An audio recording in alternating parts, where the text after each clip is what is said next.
Before we get started with another great edition of the Duke Loves Rasslin podcast, I do want to let you know, Zencastr.com. That's right, Zencastr.com. They are without a doubt my favorite website to head over to for all of these great conversations that you hear on the Duke Loves Rasslin podcast. Superior quality in sound. Also, they have a great video option as well if you need to record your videos. But the best part about it is the files are all split separately into MP3s. So you can edit them separately, you can put them together, do whatever you got to do. The main idea is Zencastr, Zencastr.com. That's Zencastr for all of your podcasting, video conferencing, even if you just want to have a great conversation with your loved ones. All your needs there online for communication, Zencastr has you covered. That's right. You're locked in. Look at what we have here, folks. To the only show that matters. The cream of the crop. Duke Loves Rasslin. And there is no one that does it better than your host. I have come here to chew bubblegum and kick ass. The Duke. And I'm all out of bubblegum.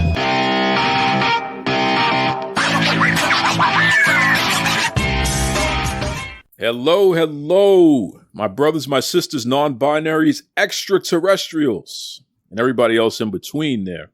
Welcome back to the Duke Loves Wrestling podcast, the show about pro wrestling and everything else.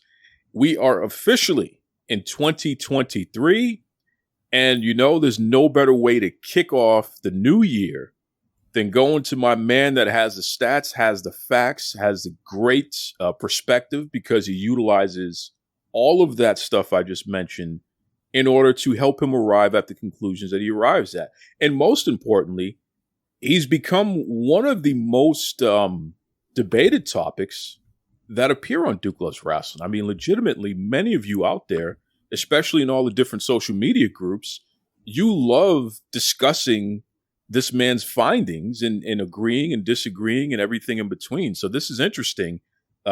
Welcome back and welcome officially in 2023, our main man, Rob the Genius. What's going on there, Rob?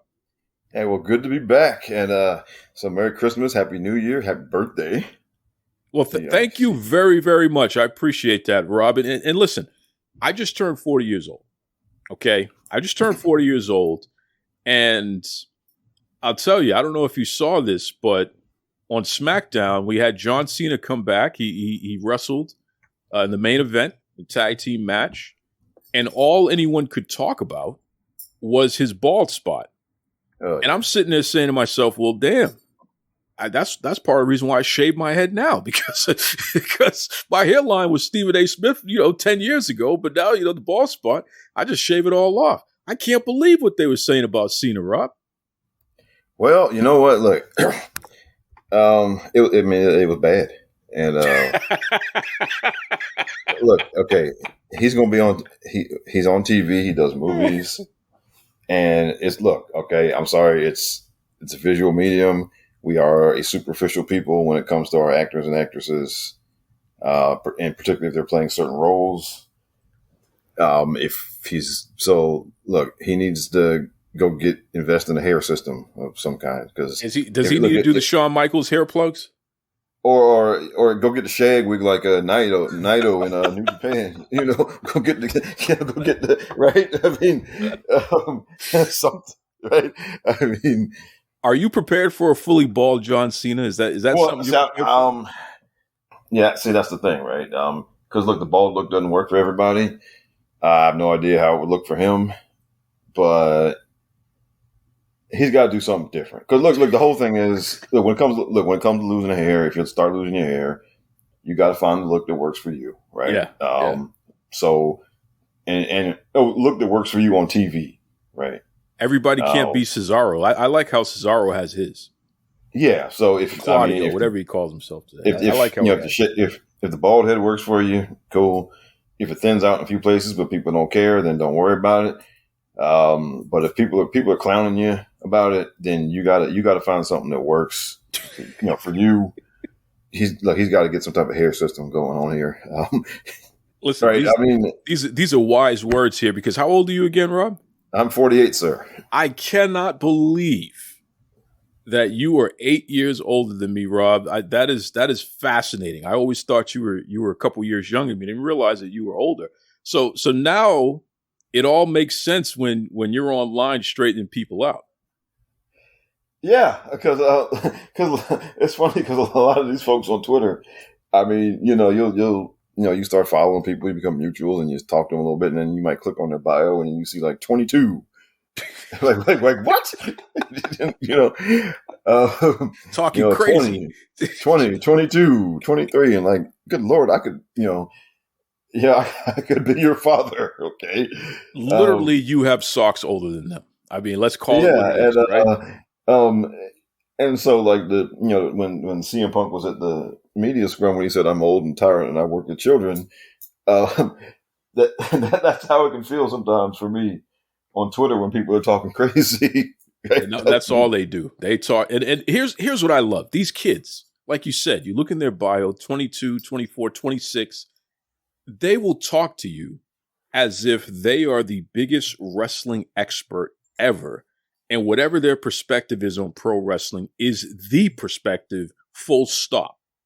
So if you say anything different, then what do you clearly don't watch, or you clearly don't understand this. It's like, kid, literally my first feud was Flair versus Harley Race in the NWA. We're talking the early 80s. Like you weren't even a gleam in your mama's eye. Like, are you kidding me right now? Yeah, because I started watching in 1985, and it was, the first WrestleMania. Like a lot of people in my age group, the first WrestleMania was the hook that brought us in. For me, I saw the poster with Hulk Hogan standing next to Mr. T, and in 1985, Mr. T was about as big of a pop culture figure as could be. Sure, right? I mean, he was doing the A-Team. He had been in Rocky III. Remember Mr. T cereal? Did you ever eat Mr. T cereal? Yes. Oh my God! And he had a cartoon. I mean, like Mr. T was huge in 1985. Yep. So to see a poster of Mr. T standing next to Hulk Hogan with this name WrestleMania under it. Well, and I had a few friends who were wrestling fans, right, already. So they talked about it from time to time, but I didn't really, pay it much mind other than listening to them a little bit. So when I saw this thing, I was like, well, okay, well, what's this about? And in 1985, WrestleMania at Madison Square Garden, so you had to either go there or you had to go to some closed circuit TV location, and since I was just starting to get interested in this stuff, I wasn't gonna try to bug my dad to take me to one of those things, right? So I just started watching wrestling on TV. My dad, he saw me watching it one day, and my dad, the straight shooter that he always was, the first thing he says, like, it's fake, right? Oh boy. But here's the thing, right? I was not deterred because I thought it was just fascinating seeing these guys do this stuff. And one day I'm watching, and then he walks by and he sees Bruno Sammartino on commentary. Turns out Dad used to go see Bruno Sammartino back in the day. Right? So when he saw Bruno Sammartino on commentary, and he would sit down and watch it sometimes with me, and we would talk about it a little bit, and then he started, he took me to some shows. So he wasn't saying it's fake to try and, rain on the parade or anything. That's just how my dad was a straight shooter. Well, you're lucky because I didn't find out until Hogan versus Warrior. When the Ultimate Warrior defeated Hulk Hogan, I thought Hulk Hogan was dead. I bawled my eyes out. No, and just like you just laughed, the entire household, my father, his buddies, they all were laughing at me. They're like, "What the hell's wrong with you? Don't you know it's fake?" And I'm like, "What do you mean?" I thought, because I had never seen Hulk Hogan lose, other than that thing with Andre. But even that, it wasn't as bad as this. So I was traumatized over that, which drove me to choose Ric Flair over Hulk Hogan forevermore, because Ric Flair could lose and still be Ric Flair. I could not handle Hulkamania ever being defeated. The biggest hero in life. I couldn't handle it. It was too much, man.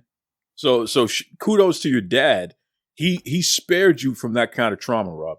And look, man, we had some good times going to see shows, and the first show he took me to was Hulk Hogan and Terry Funk in the main event. Oh my God. Yeah. Yeah. Oh yeah. The good old Good days. stuff, man. Yeah. Yeah. Wow. That's Saturday night's main event and all that. That's all that's happening. Oh yeah. Yes, sir. Yeah. And, man. Yeah. But but here's the thing, right? So even though I knew it was a work, like when Hogan got taken out by King Kong Bundy, like it still felt like it was still, a tough thing to swallow. Sure. Because I was watching it I was watching it. To me, it was the same as when, Luke Skywalker fought Darth Vader the first time he got his hand cut off, right? Yep. I mean, Mark Hamill didn't really get his hand cut off, but you're into the characters and all of that. So you see this thing happen. I believe when I started watching NWA stuff, I believed it. Oh, well, Dusty's going to beat Rick this time. He's going to do it this time. Oh yeah. And, of course it didn't happen. Right. Did you see when the Road Warriors took the spike off of their pads and they blinded Dusty Rhodes? That was a tough day for me because I was a big fan of Dusty and the Road Warriors. So did you watch it when it first aired though? Because when it first aired, they showed the blood when it first aired. I did, and I was like, "Oh wow, this is a lot." Okay. I don't think they were allowed to show it on TV much after that. They might have showed a replay, and that was it. Well, because that was after Turner had bought, good Jim point. Crockett out, and he was pissed. He was pissed about that. I think Dusty got fired over that. He did. Yeah, he did. Yeah, that's why he got fired. Yeah, he got fired, and that's when he went to the WWF after that. Yeah, yeah, and he got fired over that because he booked that segment, and it was against the standards, and they hadn't really done anything like that. They hit people with chairs, they had busted people open, but this was like looking. It looked like you were gouging the man's eyes out with a metal spike. It looked like they were trying to kill him legitimately. And for folks who don't know, here we go again, right? We're talking now. What year would you say this is? This is the late '80s at this point. That was '88 when that happened. That was '88. So Dusty Rhodes, the American Dream, he's a big hero. The Road Warriors, Hawk and Animal, Legion of Doom, they attacked him and pulled a spike off of their pads and proceeded to dig it underneath his eye. And it made it look like they were actually gouging out his eye with a sharp spike, like they were blinding the man, and blood was coming out. And this was all on TBS, 6:05, PM. So people were watching, including me, young me, including Rob. We're watching on TV, and Dusty Rhodes looked like he's being stabbed to death. And that's different because like the most outrageous thing they had done before that, when Jim Cornette, he jabbed his tennis racket handle into Baby Doll's stomach. Oh yeah, that was bad. But it was it was a tennis racket handle. It wasn't a sharp object. He didn't cut her open, right? But it elicited the right amount of outrage, right? Because it was obviously it was supposed to piss everybody off because this coward Jim Cornette rammed his tennis racket into this woman's stomach, and of course people think you think about jamming some instrument into a woman's stomach like that. People immediately think about it's just going to mess her up from having kids or something, right? That was the implication, yeah. Yeah, and so it evoked the right amount of outrage. People were, because he was wearing Kevlar to the arenas after that. About a month or so later, Dusty and Magnum, they grabbed him in the middle of the ring and put a rope around his neck and tied him to the back of a truck. Right? Times were a little different back then. A little bit, but the thing about that though is they tied him to the truck. And then, like the Midnight Express came in, and they untied him as they were about to pull off. So you didn't see him getting dragged from the truck. Yep. Right. Yep. So the thing with Dusty and the Road Warriors, they went all the way with it. They drove the spike into his. It looked like they were driving the spike into his forehead and stabbing him and gouging his eye with it. Right. And so that's different. Like it was a difference between something being implied or something like almost happening but not quite. And in that case, they went all the way with it. And, and that just ran afoul of, the Turner people and I guess sponsors probably. And Dusty got fired over it. That was good draw. Now, see that, folks? So for all you whippersnappers out there, okay, who want to try to tell Rob or myself anything about pro wrestling, if you weren't allowed to see Dusty Rhodes get maimed on TV, kindly, check your privilege there, young man and young woman, young person, because you don't know we've seen some things, okay?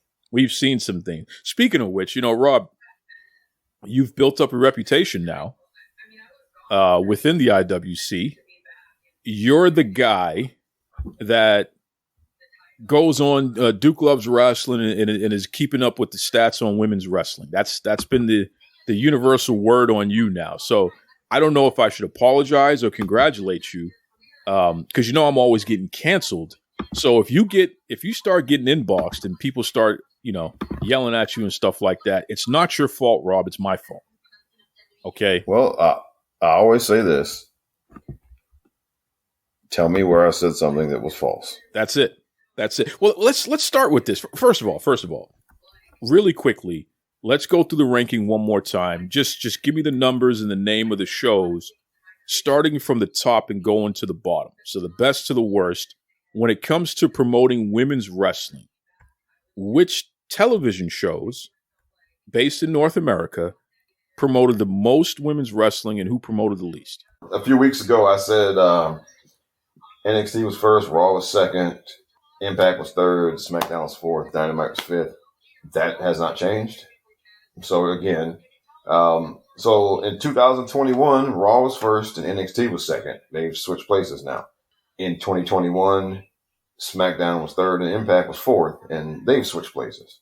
And now Dynamite is still fifth. So one of the biggest questions that I've been asked, Rob, including by women fans, is why haven't you added Rampage into your rankings?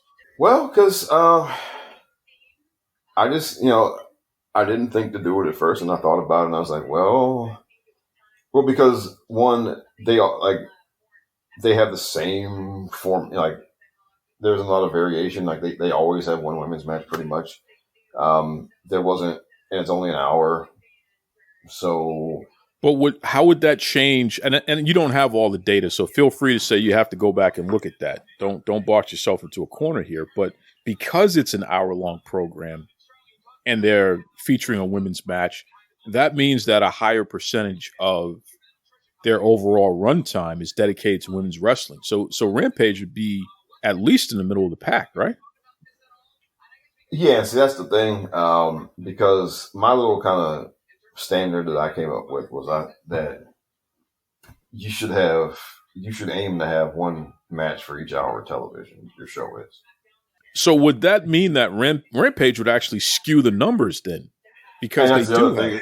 It would skew the numbers and not in a way that is anything meaningful. Gotcha. And that's the thing, right? Because you always have, if you're gonna have a piece in there that skews the numbers, it should be something meaningful. Like Raw. Raw is the only 3-hour program on the list. Raw is kind of because it's 3 hours. They should have more just because they have more time, but they don't. And they don't. So honestly, to me, that is a good way of measuring really whether or not somebody's actually,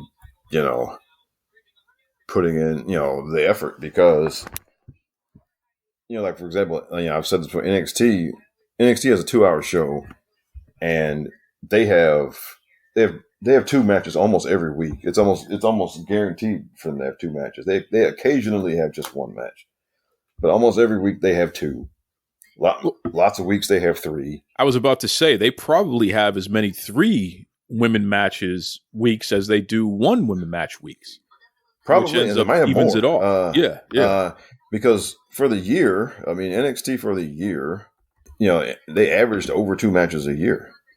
2 matches a week, not a year. But, it's incredible. Yeah, and in 2 hours, NXT averaged 2.4 matches a week in 2 hours. Damn. Okay. Which means that they have a lot of 3 women match weeks throughout the year. Yes. In fact, I'm looking at it now. It's just like they've got a bunch of 3 match weeks. They got a 4-match week in there. They got a 5-match week in there. One week they did 5 matches in 2 hours. Yeah, I mean that's just incredible. Shout out to Shawn Michaels.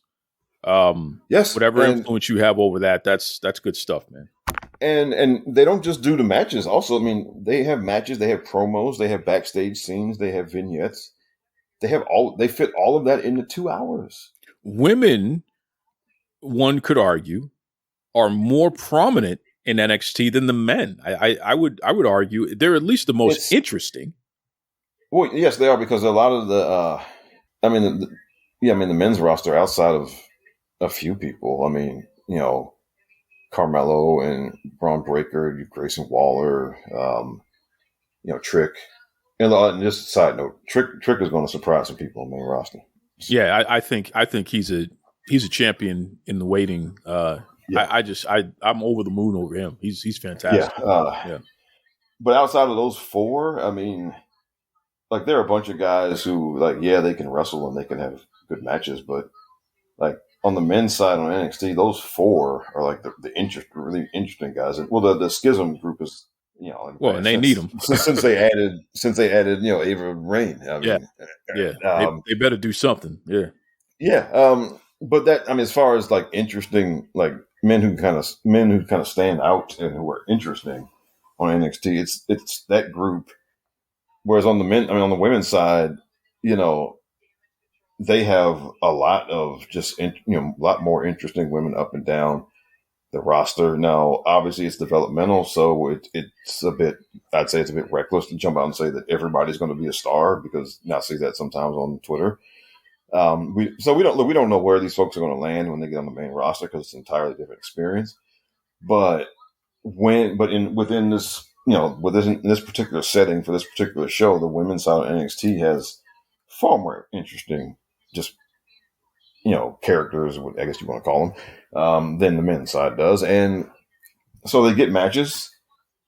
There are some weeks where they have the same number of matches as the men. There are a lot of weeks where they have the same number of matches as the men. And they have, again, and they have all the other stuff too. And because sometimes the excuse you hear is that, well, they only had 1 match on Raw or 1 match on SmackDown, but they had all these other things. They had a promo, they had vignettes, they had backstage, this, that, and the other. It's like, okay, but NXT does that stuff and they have the matches. Right? Yeah, I mean that's a fantastic point, and nothing should fill in for a match. There's nothing more. No one is going to make more money not wrestling. You got to wrestle. You got to have a match. Now, don't get me started on you people out there who are going to sit there. Well, what about Goldberg? What about this? Yeah, that's because they wrestled their matches already. They're in legendary status now. Brock Lesnar's a legend now, so he doesn't have to wrestle as much. Roman Reigns is a legend now. He doesn't have to wrestle as much. But they make their money having matches. And eventually, you got to see the physical altercations. So yes. That's what it is. Now, let me switch speeds for a second here, because one of the biggest pushbacks that I got, and including from a former guest on the show, Sade from DDT Divas, shout out to Sade. She took a little exception to your research there, Rob, and I'm gonna clip this and play it in the Nation of African American Wrestling, because I know that there are a lot of humanoids in that group. The majority of them are fantastic folks, but there are some humanoids in there who just can't seem to wrap their head around me calling Tony Khan a scumbag for promoting less women's wrestling in 2022 than he did in 2021. People can't wrap their heads around that. They don't believe that I should be calling the man a scumbag for treating women as less than. Okay? And to all you folks who can't wrap your head around that, all I have to say is, you can kiss my almond milk full backside. Okay, I'm lactose intolerant like Tony, so I love to bring that up because I know it gets under his skin. But go to hell, because I'm going to call everybody a scumbag who treats women as less than, and you're just going to have to deal with that. But look, it's pretty simple. Okay, if you have one women's match every week in 2020, if you have one women's match every week in 2021, if you have one women's match every week in 2022, what does that mean? It means you have one women's match every week. But the fact that they had less women's matches in 2022, they actually showed them less, is fascinating to me. Well, because and we're talking decimal places. Yeah, we're talking decimal points, but it's not an increase, right? So she says to me, well, I feel they've done a better job. And I feel that, the AEW, they've done better with the women's roster this year. So I don't really agree. And it's like, well, I don't know what you're disagreeing with, ma'am, because he's promoting them less. Has their roster gotten better? Has it gotten more interesting? Yes. Also, they have found I'd say they're better at some things. Well, because, for example, because Jade is such a big star, she gets time on the show every week, whether she has a match or not. Right. And that was, they didn't. How many matches did Jade have in 2022? Because I see a lot of humanoids bring this up too. Because just about how they're pushing Jade, and it's like she had less than 20 matches in 2022, didn't she? On TV, by my count, she had 8 matches on Dynamite. Now, don't know how many. Well, let me make sure that's right here. Listen. All right, now she had more now, and I'm about to make an argument actually for keeping track of Rampage because she did wrestle on Rampage. But again, now I'm kind of debating myself here. Because the thing with Rampage is, look, the flagship show is Dynamite. That's where you make the money. Yep, that's where you make the money. Dynamite has more than twice the audience of Rampage. Rampage gets in the 400,000s. And now we've said before, now we've had our conversations about the Nielsen numbers, but the number for Dynamite is more than twice the number for Rampage. Yep. Okay. So even both numbers are undercounted because of Nielsen or whatever, but one number is twice than the other one. So it's, the show that gets the more people is obviously more important. So putting, it's not enough to say, well, we have women wrestle on Rampage also. Well, okay, it's not the same. It's not the same thing. And just look, NXT gets a third the audience of Raw and SmackDown. Okay, which is when people come up, other people say, well, they have to get these people familiar with the audience, and you say, well, they were on NXT. Well, NXT gets a third the viewership that Raw and SmackDown do. So that means 2/3 of your audience has never seen these folks. So Rampage gets less than half the audience of Dynamite. Putting somebody on Rampage to have a match is not the same as putting them on Dynamite. No. The YouTube shows get 300,000-400,000 views, which is, the same that Rampage does live on TV. So again, putting them on one of those other shows is not the same as putting them on Dynamite. So Jade had 8 matches on Dynamite that I counted here. But as far now, this thing about the overall is the overall presentation better?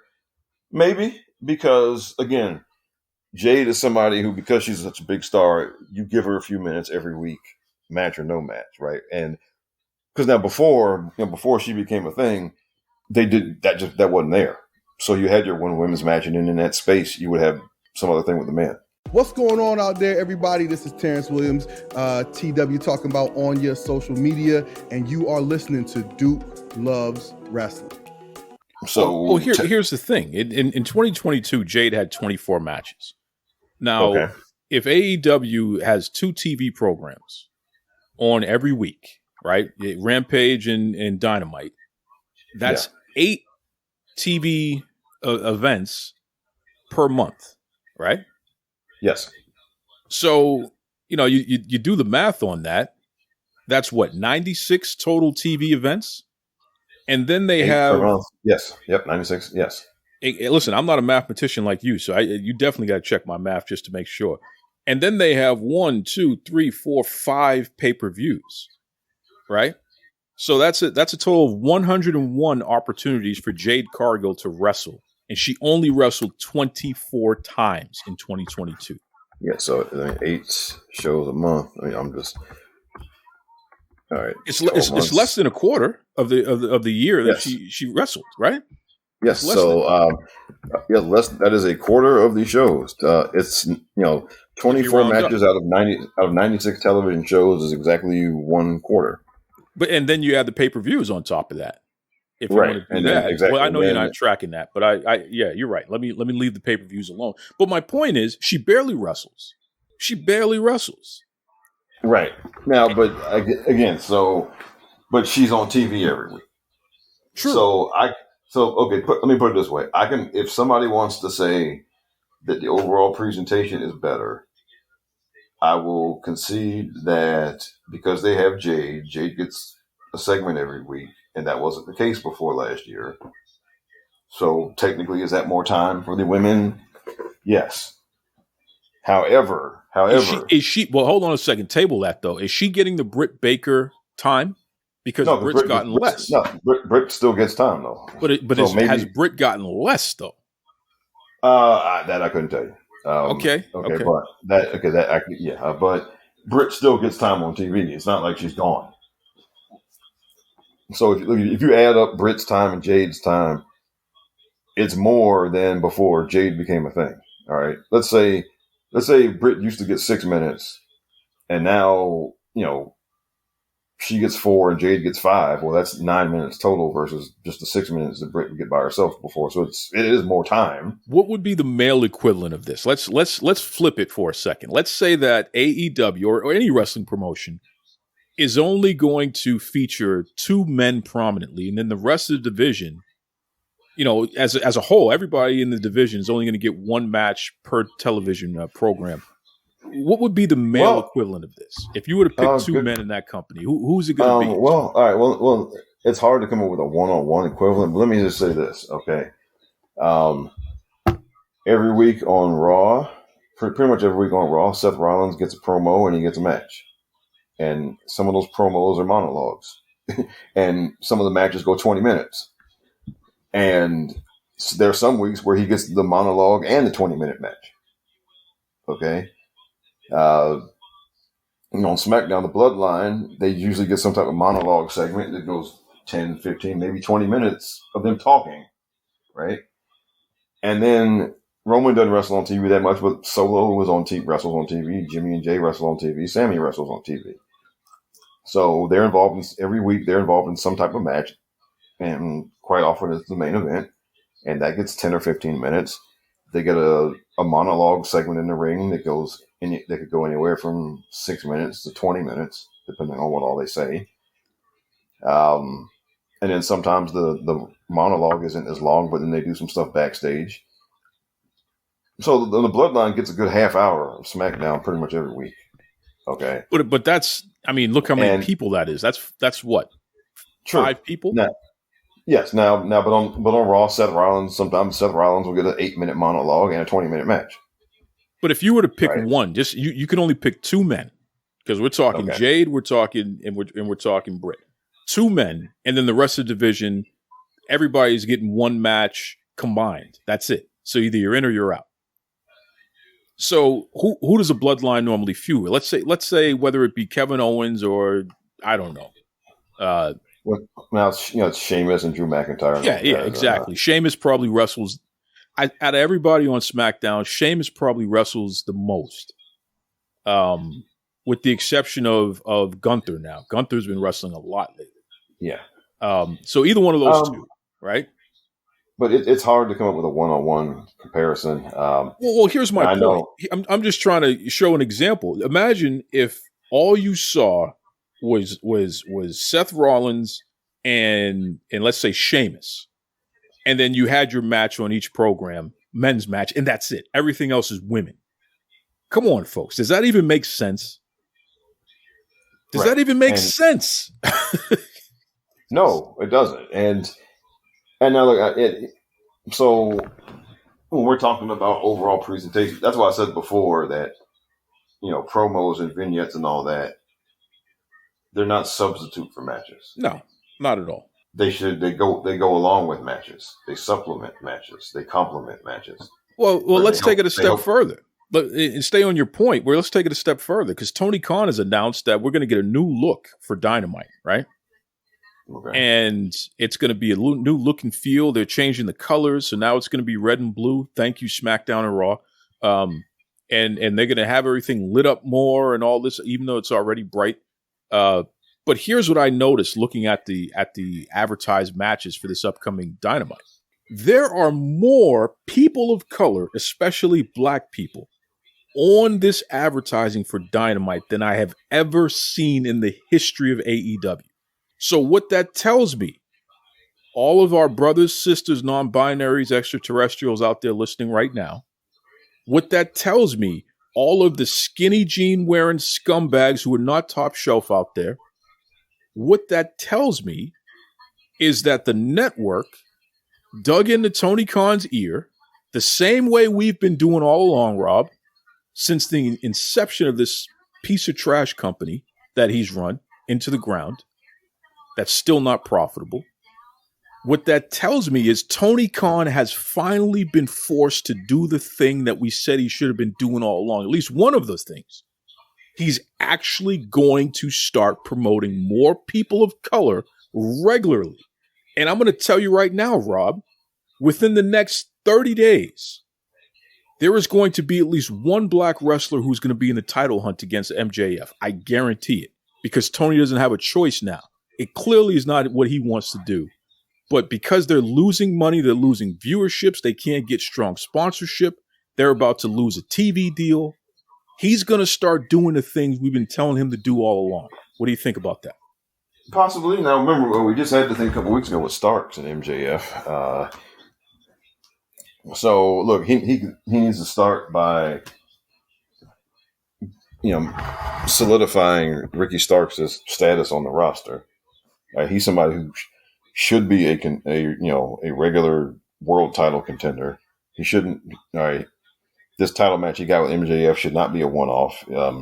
He should be consistently in the title hunt. He should do something with Powerhouse Hobbs, and Powerhouse Hobbs should be in the world title picture.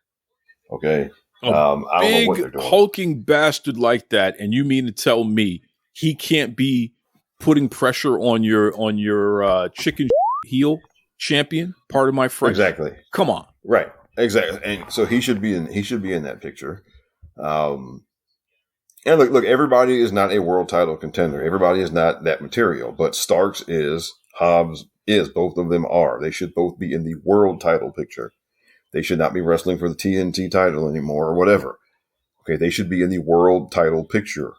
Okay. And Keith Lee and Swerve shouldn't be feuding with each other. They should be in the world title picture. If they're going to feud, they should be feuding for that. Well, now that they split up, then yes, they should both, sometime this year, they should both be in the running for a world title shot of some kind. Okay. So if you're asking me, what do I want to see from Tony? Yes. Okay. You have people there now, right, who are world title material, or at least world title shot material. So they should be regularly in the picture. Okay. The way that, Bobby Lashley just, now every, at some point during the year, he's going to be getting a world title shot, right? And you can count on it now. Count on it. You can count on it. Him and Drew McIntyre. I know Drew McIntyre is white, but they're treated equally. Yes. You can always plug them into the world title picture at any point, and if they're not doing that, then they're back down to the secondary title picture, which means they're still keeping warm enough to be bumped back up into the main event. Exactly. So we named 4 people there you can do that with. Okay. So, 2023, let's see it. Okay. And it just, look, and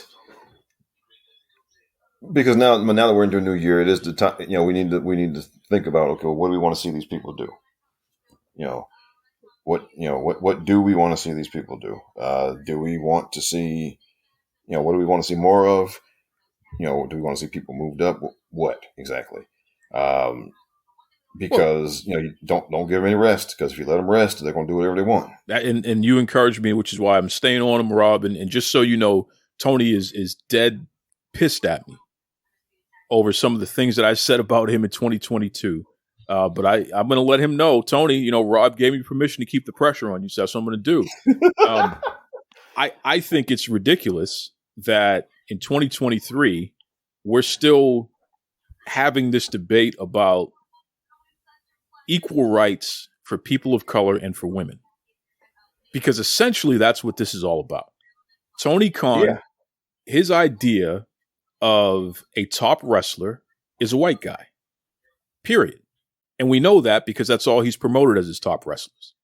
So for us to continue to say, hey, why aren't you featuring more women? Why aren't you putting women in a position where they can actually make equal money to men like you claimed that you were going to allow them to do? What's going on here? Where are the people of color, especially black male singles wrestlers who are top contenders for the title? I'm not talking one-offs. I'm not talking treating them like Scorpio Sky, where you give him one title shot and then he friggin' disappears. And then next thing you know, he's playing second fiddle to Ethan Page, who's a bum, by the way. Ethan Page is a bum. He's a never was and a never will be. He's a bum. Okay? Let me say it again. Ethan Page is a bum. What has he ever done in wrestling? Okay? You're going to take a guy like Scorpio Sky with a body like that and wrestling ability like that, and you're going to make him play second fiddle to Ethan Page? And what was the other idiot's name? Lambert? Are you kidding me? You know, Tony Khan is so transparent how much he has a disdain for women and people of color. It's embarrassing. And I'm going to tell you something. A lot of the Hispanic wrestlers in that company, they're getting more vocal about their frustration with the way that they've been booked in that company. And that's all I'm going to say about that. Yeah, and you bring it out of me, Rob. Well, I mean, look, it's pretty telling that Dragon Lee said that, you know, one big reason he chose NXT was because he looked at the situation over there and did not want to get lost in the shuffle. Yeah, Tony signs somebody and he puts them on TV a couple times, then he forgets about them. Because and just when we talk about the Hispanic wrestlers we've seen, because you know, Santana and Ortiz, did they even get a title shot ever? One of the best teams coming into the company, and the way that they were buried. I mean, you just got to look at Tony and the Young Bucks, and you got to scratch your head, man. Yeah, and you know, so now you know, Pentagon and Ray Phoenix are doing the thing with, they're doing the thing with the Elite. Okay, which amounts to nothing. They're trios. This is a tag team with two guys who could be world champion if you book them right, and they're being treated again like they're mid-carders, right? Yeah. So it's just, you know, what, you know, again, you know, it's just a question of what are we looking for in 2023? And now, look, I mean, I guess the biggest thing is you want regularity, right? Meaning that, you know, people of color in the title picture, and it's not a big deal because it happens. It's a regular thing, right? And so it's not a big deal anymore. That's what you're looking for, right? Because like we said with Bobby Lashley, he know that at some point in the year he's going to get a title shot, a world title shot on one of these pay-per-views or on some big TV show at least, right? We know that, you know, I mean, the Usos have been tag team champions forever, and you know, when they're not that anymore, then the Street Profits will be again at some point, and then, you know, the New Day will be again at some point before they're done on the main roster. We know that, you know, I mean, Bianca's been entrenched as Raw Women's Champion for going on a year now, and even when that does come to an end, we know she'll be back at it before long. You know, so it's just people who are regularly in the picture, and you don't have to worry about them. You know, you don't have to worry that they're going to be, you know, cast off into the, you know, the Phantom Zone somewhere, right? To quote Superman reference, you know, and you know, and that's the key. You want. I mean, you look at NXT with Roxanne Perez. She comes in there. She came out of, you know, Booker T's Reality of Wrestling. She was in Ring of Honor for a bit, and she showed that she can do the work. And you know, and when the thing with Mandy happened, they needed to switch the title off of Mandy. Who did they go to? Right, and they were going to go to her anyway. Yes, it's just, but, you know, but they felt like it up. Yeah, they felt comfortable that they could do it now. Which right? This is interesting because Roxanne was able to leapfrog, you know, people who had gained a lot of notoriety and I dare I say more buzz than her for short pockets of time. You look at, you know, Faith the Lioness. You know, what do they call her now in there? Nikita Lyons. Nikita Lyons. You look she's at better than she's better than Nikita Lyons. Well, clearly, when the bell rings, she's better. I mean, clearly, even Cora Jade, who I feel she has to focus on her character development because her wrestling is just not there. And I don't know what the hell's going on with Cora. She stepped out and suddenly she's as dark as Mandy Rose used to be. Cora Jade looks like a strong black woman with all that tan that she has going on, that fake and bake. I don't know what the hell's going on with her. But she has to work on her character development because the wrestling just ain't there. She couldn't keep up with Roxanne when they were in the ring together, and that's why Roxanne was able to leapfrog her as well. And even Lash Legend. I mean, Lash Legend is an incredible athlete, and she came in with a lot of fanfare, and she's doing well enough, but she hasn't been able to do what Roxanne's been able to do. So, and but just again, I guess my bigger point is just regularity. It should not be a surprise if a person of color is in a title picture, right? You shouldn't be shocked anymore. Facts. And if we're still surprised that that's happening on your wrestling show, then you are behind. Let me ask you this, since we're in 2023, Rob, and I'll bring it home on this.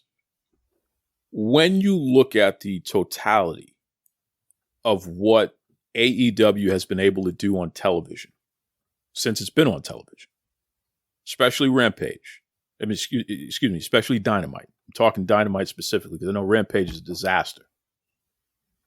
If you're Warner Brothers Discovery, are you giving AEW an increase and therefore a new deal?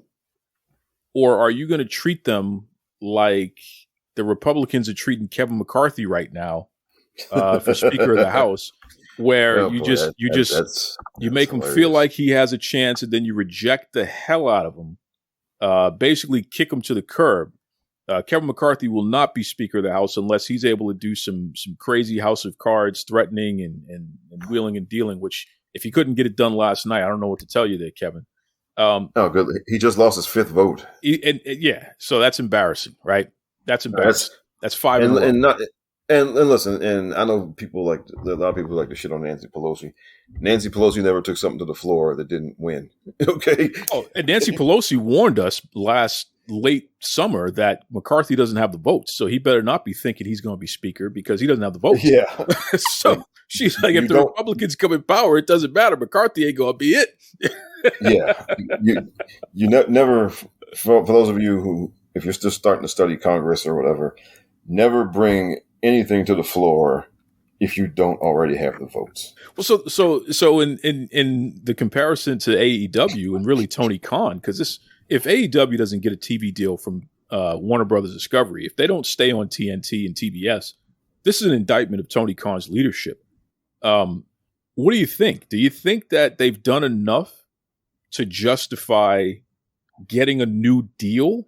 Or do you feel that they're going to have to go somewhere else, or they're going to have to take a significant cut to stay on TV? Well, I think it comes down to, does Warner Media have... Do they have something else? Do they have a suitable replacement? Right. Well, they've cut bigger shows though. Yes, no, but this is TV, so you have cutting a movie from HBO Max. You don't have to replace that. Sure. Okay. You cut something off of your TV schedule, then you have to put something there. Sure. You can't just go dead black for 2 hours. So the question is, one, are they looking for a replacement? We don't know that. But then the other thing is that, do they think that, do they have one? Because we know that, we know what size audience they get every Wednesday. We know that they finish usually within the top 5. And when there's not like basketball or something, they finish number 1 still on Wednesday. But also, how much ad revenue are they generating? All that type of thing. So, and we know that they get paid a rights fee is like $40 million a year. Okay. So that's a flat fee. And they're looking for at least a 4 or 5x increase. That's what Brandon Thurston said. And he's crazy. But you got to know something about Brandon though. and he's been on the show a lot, and I give Brandon a hard time because he turned into a shill for AEW, which is unfortunate because he's a very talented person. He puts out some very good information when he's not in the tank for Tony. Well, but here's the thing: the creator of WrestleNomics, for those who don't know, is Chris Mookie Harrington. Chris Mookie Harrington handed over the reins to WrestleNomics to Brandon Howard Thurston because Chris Mookie Harrington took a permanent position with All Elite Wrestling, and he is now one of their vice presidents. He's an actual vice president. He actually does real work. It's not just a title. So Brandon's bread is buttered because technically his grand poobah is one of the VPs of AEW. Brandon owes all of that to Chris Harrington. And Daniel Garcia, by the way, was trained by Brandon Howard Thurston. So when you see Daniel Garcia getting all this TV time that's really unjustified, you can thank the network of Chris Harrington, the VP. It's all connected here, right? Yeah, and so it really comes down to, what ad revenue they're generating. Is it enough? Does Warner Media think they can get more ad revenue for less money with somebody else or with something else? I think that's really what it comes down to. I mean, we have our criticisms of the content and the quality of the content of the programming, but it comes down to, is there something else that can give them more ad revenue for less money, for less of a cost? I think what's telling, and we don't see this on WWE's end, by the way, I think what's telling is that the ratings for whatever comes on before Dynamite is higher than Dynamite. And the ratings for whatever precedes Dynamite is higher than Dynamite. So that means people are changing the channel and then coming back when this nonsense is over. And usually what precedes Dynamite, or what's ahead of it, is Big Bang Theory. Yeah. Which for the most part, they destroyed Dynamite in the ratings. And then right after that is whatever other type of programming like Big Bang Theory. It's a television show that's, in reruns now, but it's something popular enough that people will tune in to go watch it. I think that says a lot about the problems that Dynamite is having. It's not the network. It's the actual programming that's a problem. Yeah, and what I found in this, because I have kept track of rating stuff for Dynamite and Rampage and Raw and SmackDown. So with Dynamite, that particularly the last quarter, well, I'd say since CM Punk. because after the Brawl Out thing happened, they were actually kind of stable for a few weeks. But then once they settled the world title situation, in fact, let me see. Wait, are you going to tell me that MJF is not a draw? Is that what you're going to tell me right now? Well, alrighty. So here we go. I'm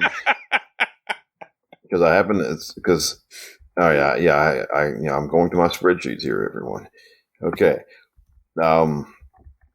So for 2022, all right, after Grand Slam was when they settled the world title thing, where I think Mox won he won the world title again. Since Grand Slam, it's been down, and from November, they dipped into the 800s in November, and they didn't come back out until the middle of December, where they had two special episodes, and then last week they were back down in the 800s again. So is MJF the worst drawing champion in the history of AEW? I think at least for television, we'd have to say that, right? I guess so. I mean, and incredible. Well, and Punk, look, okay, because CM Punk and people who are kind of CM Punk partisans, they are absolutely in the right to say that he affected viewership in a positive way. They are absolutely right to say that he affected pay-per-view buys in a positive way. They're bigger. Most of their bigger pay-per-view buys were shows that he was on. and he was a positive influence on TV ratings. Does this have anything to do with Bryan Danielson? Can we put any of this blame on his lack of ability to draw more eyeballs? I think looking at what they've done with him, right? I mean, and look, he seems to be like not to be one of those guys that doesn't really care. Well, I think part of the reason why they're not doing more with him is him. I don't think he's allowing it to happen. Well, and then you know what? Then here's the thing, right? Then that's on Tony, right? Because manage. You don't bring Bryan Danielson in to be one of the boys. Exactly. Right? Exactly. Look, even if he wants to be one of the boys, and you need to sit him down and you need to tell him, no, I didn't bring you here to be one of the boys. That's right. Okay. You need to make me some money. And so we're gonna, at some point we're gonna put you in the world title feud, and we're gonna put that title on you, and you're gonna walk out and you're gonna be champion for a few months. Because why? Because that's why I brought you here. I didn't bring you here to be one of the guys, and and he didn't bring Punk in to be one of the guys. Yeah, regardless of whatever Punk wanted, you're going to be champion because that's what's going to bring me the most eyeballs. Period. That's why I brought you here. I don't care if you break your leg every time you do something. You're going to come in here and you're going to work. But look, there are roles on the roster. Some people are world champions, some people are mid carders, etc. Some people you bring in there, there's no point in bringing them in there for them to be just one of the guys. Yeah. Right? Like Bill Goldberg, when Goldberg comes back, what do? They put him in a title match. You know why? Because Bill Goldberg, even at his age, still draws money if you put him in a title match. Yep. Okay. And that's why. Okay. Or you put him in some big match against, Braun Strowman or Bobby special Lashley. attraction match. You have to. Yes. Yeah. He still draws doing that. Okay. And even at his age. All right. There's a reason that when Brock Lesnar comes back, it's a big match with a big opponent. Well, Same look, thing. They put John Cena in the main event on SmackDown. Right. They didn't put John Cena in the middle of the show wrestling like, Drew Gulak or somebody, right? Yeah. No. Yeah. They, so Danielson has been doing this thing where it's like, oh, I want to work Wheeler Yuta. I want to, wrestle with this guy. I want to, and have these matches with these guys. And no, that's not what they brought you there for, buddy. Let me tell you something. Bryan Danielson, I'm a big fan of yours. I've been there since the beginning. Okay. I saw you in ROH at the Era of Honor Begins. Okay. I know your trainer. Okay. Let me tell you something flat out. If you are destroying AEW on purpose, then kudos to you. You've been doing a fantastic job of it. Okay. WWE is going to give you a fat bonus for that because you absolutely are the poison pill in that company. So if you're doing it on purpose, I give you a lot of kudos for that. If this is by accident and you're not doing it on purpose, then you're a jerk. Because that company, hold on a second, that company is lacking in star power. That company is at a point where they're trying to fight for a new contract, a new TV deal. They need an increase so they can pay people. And you're sitting around talking about you don't want to have more T-shirts because you don't want to add more stuff to the environment or some nonsense. Let me tell you something, Bryan Danielson. If you're doing it on purpose, I salute you, my brother, because that's some devious stuff. And I kind of like it. If this is just, by accident, then I think you're one of the biggest jerks and you're one of the biggest reasons other than Tony Khan why that company is failing today, because you're a big enough star that you could bring this company up.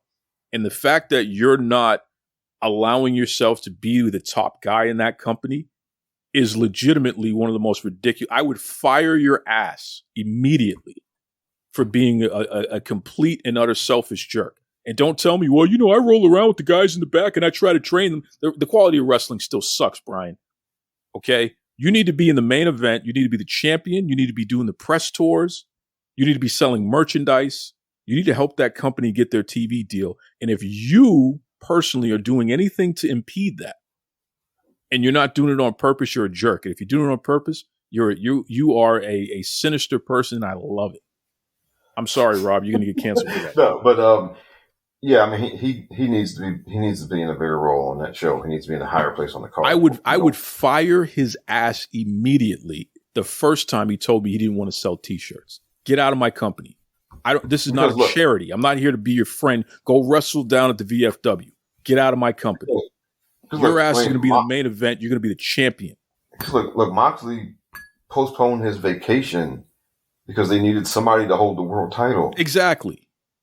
And Bryan Danielson is saying he don't even want more T-shirts because he don't want to add more stuff to the environment. Bro, go wrestle at the Arboretum. Get the hell out of my company.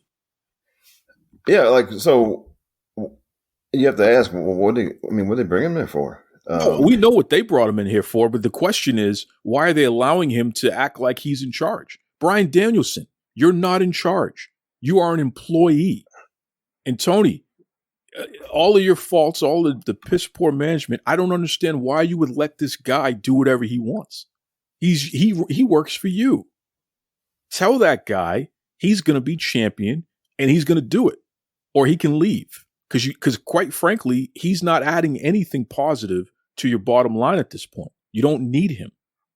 He needs to go. Or he needs to start doing the right thing. Period. Yeah. And that's what it is. They need to do that with him. Because, Mox has given his all for that company. Mox peaked. Well, but he's given his all for that company, and he deserves some time off. And he deserves to have a viable person who's built up enough that when he wrestles them, they can make some money. Because Mox, he's peaked. He can't draw more on his own. He can't make that company any better than it is. He's peaked. Same with Jericho. Right. Jericho's peaked. Yeah. So Danielson has to step up. We need him to step. MJF, this has been a complete disaster. He's not a draw yet, and it's not his fault. It's Tony's fault for the way he booked him. You know, so Danielson. I'm serious. Listen, they haven't gotten over the fact that Cody Rhodes is gone, because these are the moments where you plug Cody Rhodes in and he stabilizes everything. Right, and they should have that stupid stipulation where you couldn't challenge for the world title. Yeah, that didn't make any sense. But bigger than that, Tony should have given Cody whatever money he wanted. Yeah, how do you let a guy who is your stabilizing force leave? How do you allow that to happen? You know what that's like WWE letting Seth Rollins go. It can't happen. You know what I mean? Seth Rollins is not Roman Reigns. No, of course he's not. But you know who Seth Rollins is? He's the stabilizer. He can be champion at any point and still make you money. Honestly, it also looks like Cody was largely somebody who was holding the locker room together. Of course he was. That's what the wrestlers told me. And I used to give Cody a hard time, and I'll still give him a hard time because I feel like he could have done more in terms of getting women more time on television. He could have done more in terms of black male singles wrestlers being promoted as top stars. And Cody used to say, well, who is there? Which was just so ignorant on his part. And I still give him hell for that. But here's what I know about Cody. And I know this because I've spoken to enough people in AEW. He did try a lot. And he did go to bat for a lot of people. He did settle a lot of beefs before they blew up to worse. Cody did about as much as he probably did about as much as he could with Tony Khan.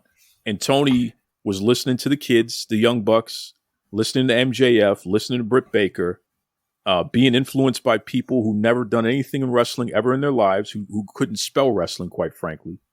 And it shows because once Cody's gone, the whole place fell apart. Because CM Punk, he's a big name until the bell rang, and then you got to see how terrible the quality of wrestling was. The numbers were going down to a significant point. He needed more people to help bring him back up. You don't let a guy like Cody Rhodes go. Punk and Cody could have been the biggest wrestling match of the year. Some really stuck out with me. Some people of color who worked there who said that Cody was somebody they, was there for them. They confided in and all that stuff. And good on him for that. No one was talking about Kenny Omega that way. They were saying the opposite about him. Everyone who ever talked about Omega said they were butting heads. All these women said they were butting heads with Kenny Omega. So that was a big loss when Cody went over, because again he like I said, he was a stabilizing force, on and off screen. Yeah, he helped keep a lot of things together. Out of all those EVPs, he was the only one who had any type of pedigree as far as booking. Yeah, his father was one of the best bookers ever. He worked for Vince McMahon. Yeah, and he was the Intercontinental Champion, so he was upper mid card for Vince McMahon. So he'd been in the room with two of the best bookers ever. Yeah. So he knows what he's talking about. He knows what he's doing. More so than those other guys. And so losing him, I mean, losing him is a big thing. If they had Cody Rhodes, Rob, AEW would be a viable alternative to WWE. They would have a bigger television deal at the end of this year. And generally speaking, they'd be a pretty healthy company. Well, because also, and Cody had those other deals with those other shows on TNT. That too, which was just a net positive for AEW. Listen, Rob, you and I done talked about everything. We done went from women's wrestling to McCarthy screwing up. Why don't you let everybody know what's the best way that they can keep up with you? Because you're kind of a hot commodity these days, man. So, you know, if you're going to debate about Rob the Genius, you can have the decency to tag him and reach out to him, invite him on your shows, name him. Don't just say that guy, name him. Like, have the decency to actually shout this guy out by name because he's doing the work that you're debating about. So the least you can do is show that type of respect. But please, Rob, let him know. Okay, so I'm RBONNE1 on Twitter. And here's okay. I'm not going to fight you on the timeline, okay? I'm not going to do that. If you want to debate me or you want to fight me or something about this, if you have a show, if you have a podcast of some type, invite me on your show. I will gladly show up and talk to you, okay? I do not get in Twitter fights, okay? I'm sorry, I'm too old for that shit. Okay. If you want to talk, if you want to have a discussion about these things, then please, RBONNE1 on Twitter, DM me and say, hey, I'd love for you to come on so we can talk about this. Okay. Do not tweet at me on the timeline because I will probably ignore you. Okay. And if you've forgotten what I just said but you're interested in reach out to Duke even and tell him to, message me or whatever. I will come talk to you. I love talking to people. Okay. I am not here to get in fights on the internet. Okay. All right. But you can, so you can reach me there on Twitter. I have a website, robsagenius.com. I write about pro wrestling. I write about comic books. I write about movies. I write about a bunch of stuff. Go read some of that. If you take issue with something I write there and you want to talk about it, I will, whatever platform you have, I will come talk to you. Just again, I'm not going to fight you on the internet though. Okay. And you can, I'm actually on a podcast every week, the Mindless Wrestling Podcast with DJ and Jason. We are part of the Chair Shot Radio Network, and you can hear us every week. And so that's, if you want to talk about pro wrestling or other things, that's all the ways to get to see what I got to say or reach out to me or whatever. His name is Rob the Genius. And you can tell, I mean, the way that this guy was seamlessly able to talk about all these topics, he certainly is. Rob, we appreciate you as always, brother. Always a pleasure, man. This is Tony Schiavone, and we're desperately out of time on Duke Loves Wrestling.